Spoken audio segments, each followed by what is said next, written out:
of applause. Thank you. I love that Pat is the one clapping at that. I learned it all from you, buddy. He doesn't know what name I called him. Thank you for clapping for what my mother is completely and utterly ashamed of and cries about at least once a month. And usually before shows, so nobody gets any contagious ideas, I hand out Valtrex, but we're in Schenectady, so I think we're going to be okay today.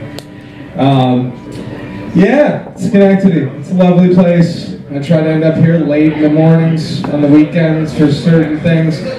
But the reality is I'm going to have to quit doing narcotics very, very soon. And let me tell you why.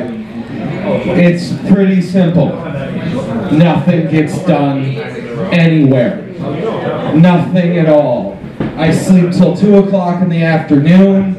I'm still calling a black man, taking $400 out of my ATM to buy more narcotics because I'm like, well, the day's still going. I'm still here. No. When you take out $300 in cash at an ATM in Schenectady at that time in the morning, somebody should be there to fucking tackle you. And somebody should have been there to tackle me, and the same thing with my women. Every woman I've dated, I wish someone punched me in the face before the conversation began.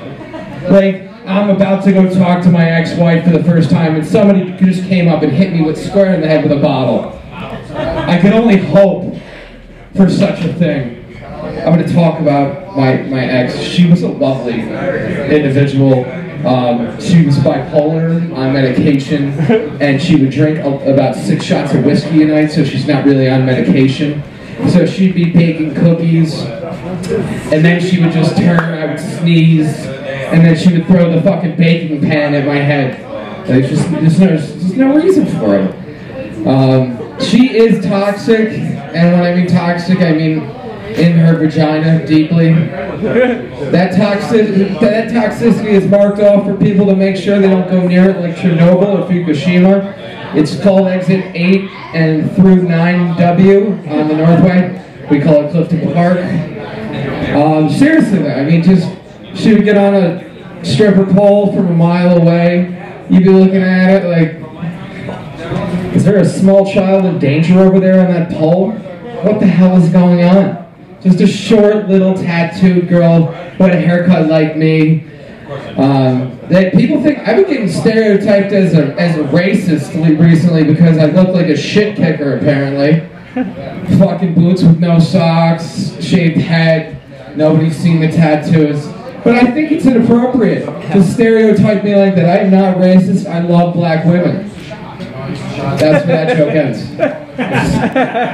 Oh, man. Living in Albany and moving to Schenectady has been very, very fun because the level of comfort that I have is so much more out here with you lunatic fucking people.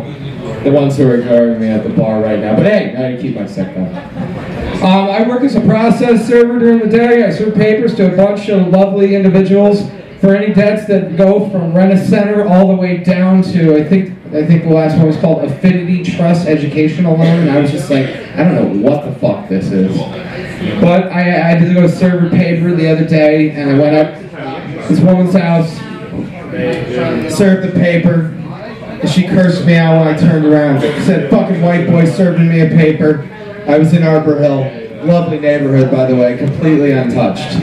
Like, Completely untouched. Arbor Hill reminds me of, like, I did 6 years in the Coast Guard, and Arbor Hill does remind me Arbor Hill's like Newark. And I say that as a path you have to take in life. Skip Arbor Hill just like you skip Newark and get your ass into the city. Because there's nothing you want to stop on the way there for.